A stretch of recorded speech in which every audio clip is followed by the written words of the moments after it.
Hey guys, how's it going? Welcome to this video. All right, so I'm gonna try to give you guys a fix if you guys have this issue.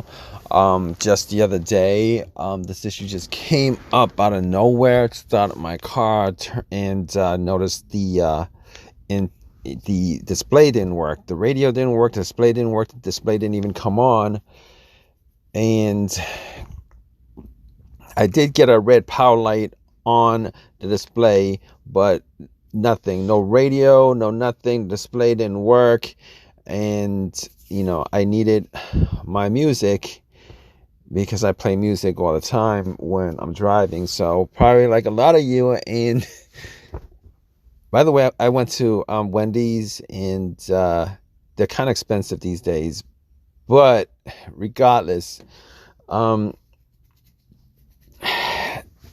I was scratching my head on why it didn't wasn't working. So I was thinking to myself, car turns on fine.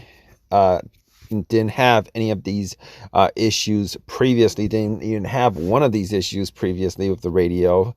So I'm thinking to myself, maybe I blew a fuse. Maybe the car blew a fuse or something like that, because I've been using my 12 volt to charge up my phone. I've been using, I had one of those little 12 volt USB chargers that I've been using, and I've been using both those chargers, both one for my phone and the other one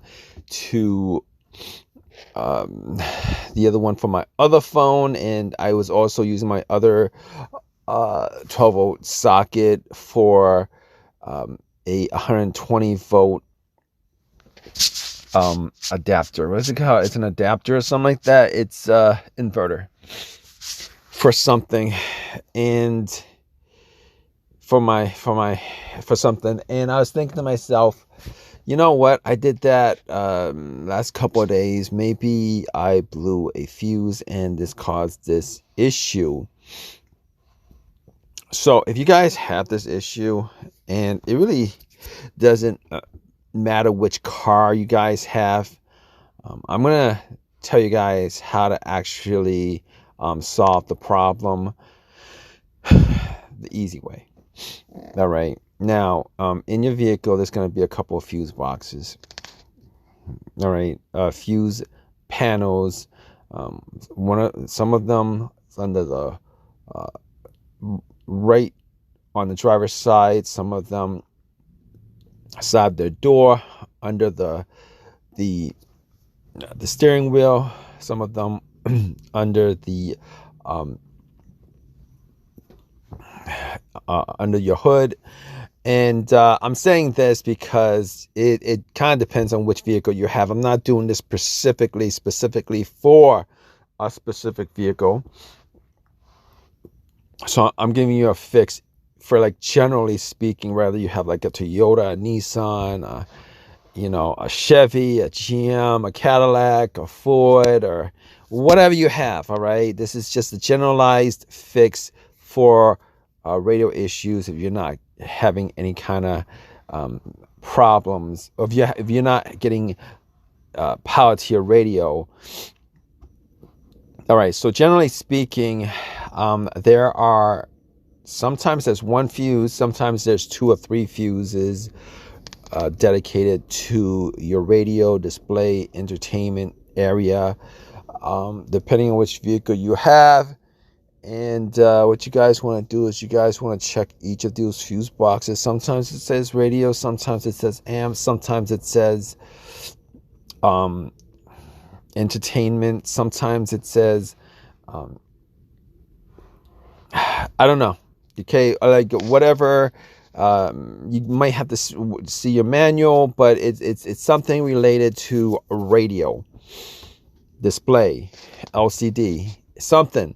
All right, and generally speaking, when you guys are looking at the fuse box on the cover itself, there should be a layout. These days there should be layouts on all these covers, because older vehicles, some of them really didn't have layouts, some of them did not have layouts. But on newer vehicles, it's always for the most part, the description of each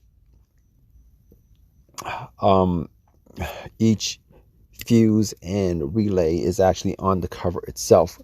Now, what you guys want to do is you guys actually want to find the fuse or the fuses. Sometimes there's two, sometimes there's one. You guys want to make sure that the fuses are good.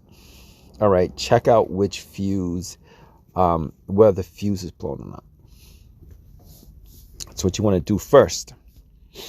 Actually, that's not really what you want to do first. But since I'm actually just talking about this fix right now, as far as,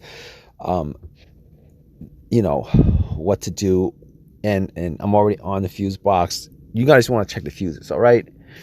A lot of times, the 12 volts are being used. The 12 volt sockets are being used because people are charging up their phones.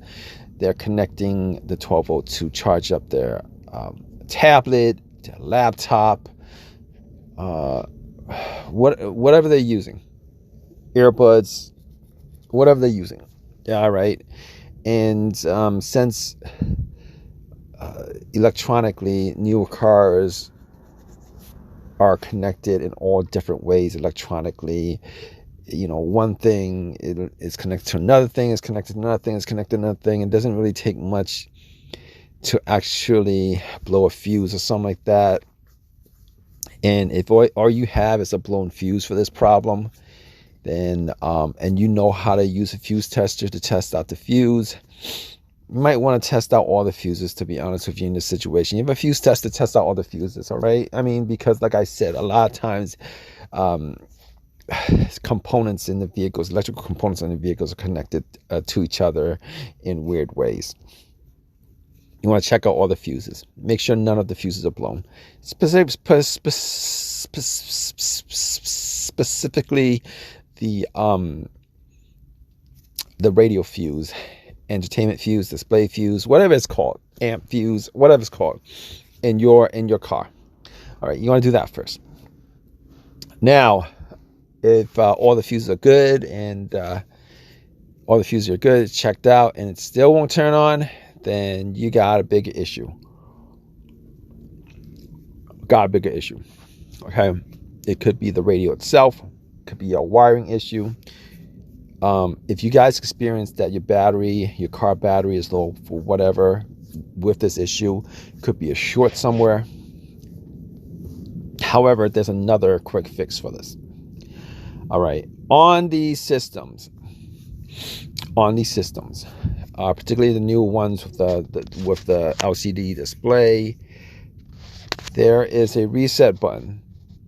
You gotta look for it.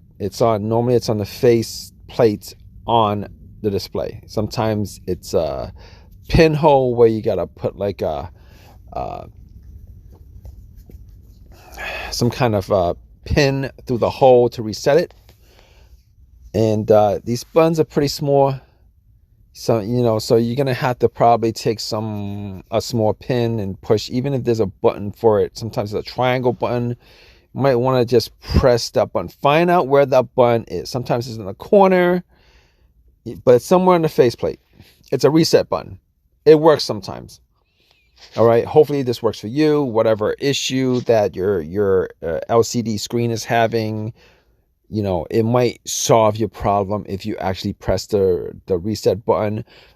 Once you press it, there's a chance that it resets the system, reboots it, and you're back to getting your GPS infotainment portion of your car working again. All right, so that's you could try that as the first fix, and then the fuse box the second fix. Particularly if you're getting like power.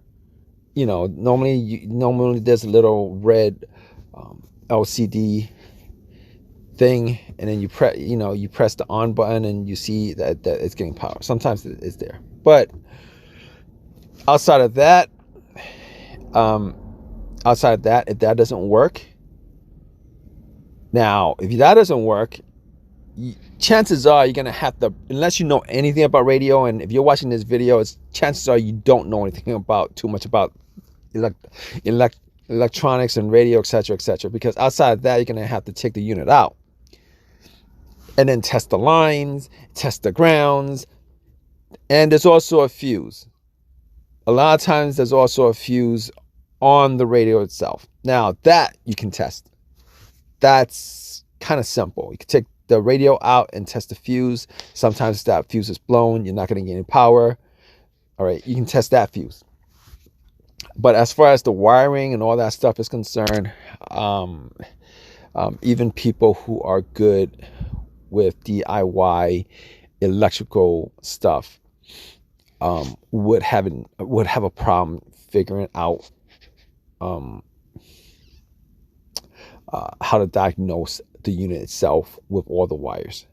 All right, but try those couple of easy fixes. Try those couple of easy fixes and see if that works. If not, you guys could just take the radio out and try to see if there's a fuse there.